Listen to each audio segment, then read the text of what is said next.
તો મુખ્યમંત્રી ભૂપેન્દ્ર પટેલ આજે ગીર સોમનાથ અને જૂનાગઢ જશે। નિરીક્ષણ માટે સીએમ ભૂપેન્દ્ર પટેલ અસરગ્રસ્ત વિસ્તારોની મુલાકાત લેશે।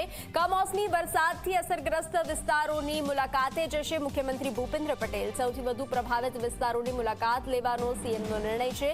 સીએમની મુલાકાત બાદ રાહત પેકેજ જાહેર થવાની સંભાવના પ્રબળ છે। તો 2 દિવસ પહેલા સીએમએ ટ્વીટ કરી અને સહાય પેકેજનું આશ્વાસન આપ્યું હતું। ત્યારબાદ આજે જે બેઠક યોજાઈ હતી તેમાં સીએમ ભૂપેન્દ્ર પટેલે આ મહત્વનો નિર્ણય લીધો છે કે અસરગ્રસ્ત વિસ્તારોમાં તે ખુદ જઈ અને નિરીક્ષણ કરશે।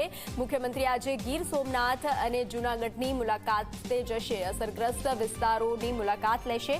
કમોસમી વરસાદથી અસરગ્રસ્ત વિસ્તારોની મુલાકાતે જશે સીએમ ભૂપેન્દ્ર પટેલ। સૌથી વધુ પ્રભાવિત વિસ્તારોની તેઓ મુલાકાત લેશે।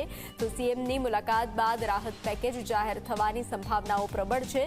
2 દિવસ પહેલા જ સીએમએ ટ્વીટ કરી અને સહાય પેકેજનું આશ્વાસન આપ્યું હતું। તો વધુ વિગતો સાથે સંવાદદાતા હિતલ જોડાઈ ચૂક્યા છે। હિતલ, જે માવઠાના કારણે નુકસાન પહોંચ્યું છે ત્યાં અસરગ્રસ્ત વિસ્તારોની મુલાકાતે જશે સીએમ ભૂપેન્દ્ર પટેલ।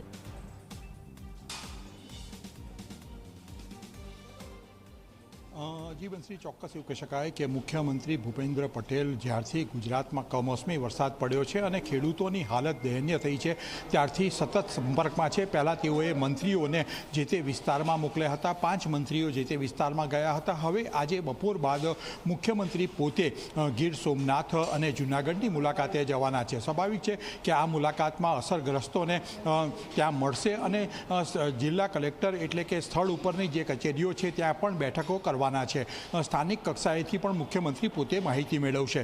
ગીર સોમનાથમાં તેમની સાથે અર્જુન મોઢવાડિયા અને કેબિનેટ મંત્રી પ્રદ્યુમન વાજા જોડાશે, જ્યારે જૂનાગઢની મુલાકાતમાં કૌશિક વેકરિયા પણ તેમની સાથે જોડાશે। આ અસરગ્રસ્ત જે સૌથી વધારે ગામો છે એ ગામોની મુલાકાત મુખ્યમંત્રી લેવાના છે। એ પ્રકારની વિગતો અત્યારે સત્તાવાર રીતે સામે આવી રહી છે। એટલે આજે બપોર બાદ મુખ્યમંત્રી પોતે હેલિકોપ્ટર માર્ગે સીધા જ ગીર સોમનાથ પ્રથમ ગીર સોમનાથ જશે અને ત્યાર પછી જૂનાગઢની પણ મુલાકાત લેશે। જી હિતલ, જાણકારી સાથે જોડાવા બદલ આભાર। તો સત્તાવાર રીતે જે નિર્ણયની જાહેરાત કરવામાં આવી છે કે અસરગ્રસ્ત વિસ્તારોની મુલાકાતે જશે। હવાઈ માર્ગે સીએમ ભૂપેન્દ્ર પટેલ નિરીક્ષણ કરવા માટે ખુદ જશે।